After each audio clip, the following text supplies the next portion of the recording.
நம்ம தளபதி விஜய் எவ்வளோ எளிமையானவர்னு இந்த வீடியோ பார்த்தாலே உங்களுக்கு தெரியும். ஆனால் அவங்க எல்லாருக்குமே அவரை பற்றி எப்பயோ தெரிஞ்சிருக்கும். இந்த பிஸியான ஸ்கெடியூலில் கூட வந்து இறங்கி இந்த குழந்தைய பார்த்து கட்டி பிடிச்சி முத்தம் கொடுத்துட்டு போகிறாரு. ஆனால் இப்போ இருக்கிற நம்ம இவர் என்ன பண்ணியிருக்காரு நீங்களே பாருங்கள். வயசான பாட்டின்னு கூட பார்க்காம அவங்கள தள்ளி விட்டுருக்காரு. சின்ன குழந்தைன்னு கூட பார்க்காம அவமதிச்சிருக்காரு. இவங்க போட்ட ஓட்டு பிச்சையில் தான் அவர் போட்டிருக்க ட்ரெஸ்லேருந்து ஷூலேருந்து அவர் சாப்பிட்ட சாப்பாடு வரைக்கும் வாங்கினது. கொஞ்சம் கூட மனுஷனுங்க மதிக்க தெரியாத இவர் இதெல்லாம் ஒரு முதல்வரா? அவர் நம்ம தளபதி விஜயை பார்த்து கொஞ்சமாவது கற்றுக்கணுங்க. அவர் கால் தூசி கூட வர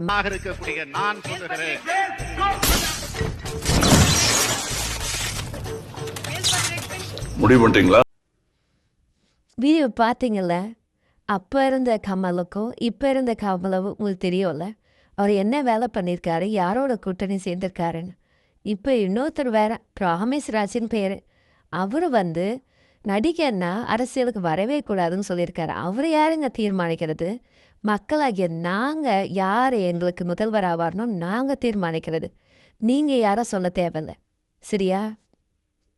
அப்படியே முதல்வர் ஆயிடியா நீ? யாரு அரசியல் பேசணும்?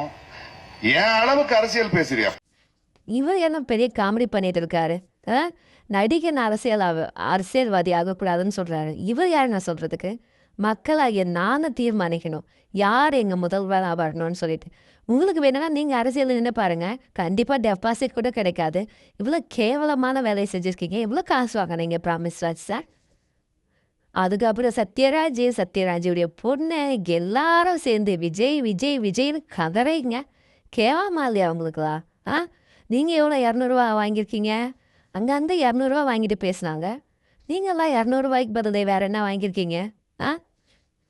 சி, இவர் பண்ணுறது அதை விட காமெடிங்க. காசு கொடுத்து தாவேக்கா துண்டெல்லாம் வாங்கின்னு வந்து லைனாக நிற்க வச்சு அவங்களுக்கு போட்டுட்டு திரும்ப அதை எடுத்துட்டு திரும்ப திமுக துண்டை போட்டு சந்தோஷம் பார்க்குறாரு. இதில் கூட வாடா உங்களுக்கு சந்தோஷம்? வரீங்க ஏன்னா எங்க ஏரியாவுக்கு எதுவுமே பண்ணதும் கிடையாது, எதுவுமே பண்ணது கிடையாது, சும்மாவே வந்துட்டு போறீங்க.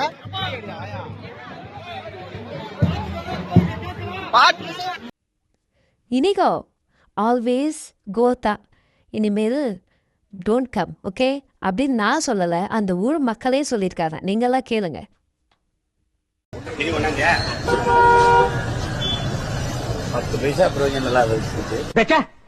போடா இனிமே துண்டு போ. நம்ம சைமன் அண்ணாக்கு காசு தான் முக்கியம். எப்போ பார்த்தாலும் காசு தான். மக்கள் ஆசையாக கிஃப்ட் வந்து கொடுத்தா கூட என்ன இதுக்கு 5 பைசாக்கு பிரயோஜனம் கிடையாது, காசு கொண்டு வரலையா அது சொல்லி கேட்குறாரு. ஆனால் அதுக்கு டீசெண்டாக கிரண்நிதின்னு பேர் வச்சுருக்காரு. கேவலமாக இல்லைங்க? இவரெல்லாம் ஒரு தலைவனா?